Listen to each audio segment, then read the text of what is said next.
Hello, this is Kris-TEN and I am answering the 5 questions for Video Diary 1 for Communication and Health Organization class, Comm 3323 at the University of Houston downtown. This subject has to do with lack of leadership. Number 1 reads, under what circumstances would you feel justified in reporting your superior for providing unsafe care? If the superior was risking the safety of patients, if they had drug or alcohol abuse on the job, if it affected their job or affected my job, if there was sexual harassment, would be great reasons to report any individual, whether if they're superior or not.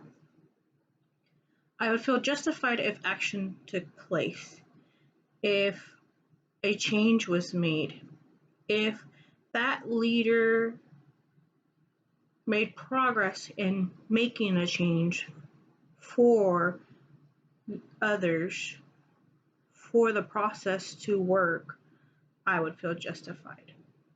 If that person was fired for the reasons that they did not want to change, I would feel justified.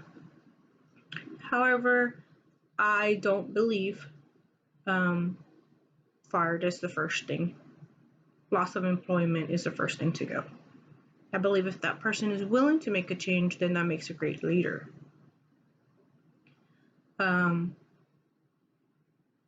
If it was minimal. Now, if it was ongoing abuse, then I believe that person should be fired.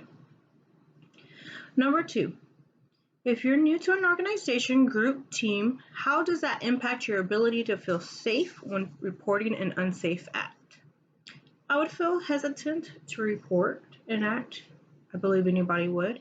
I would want to know if others felt the same. If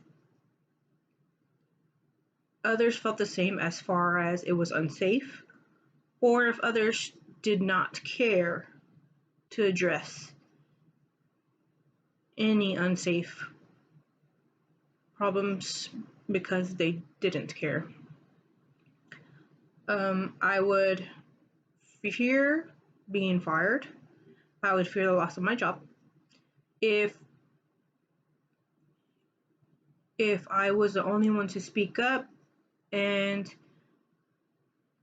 nobody else cared and they still let me go anyways, if it continued and I was not fired and continued to be in that atmosphere of unsafe protocols, that runs through my mind. For number 3, how about if you're a nurse and you're reporting a physician or vice versa? I feel if I was the nurse and the physician was the one being reported, I would feel inferior because most physicians do supervise nurses and tell the nurses what to feel and what to do.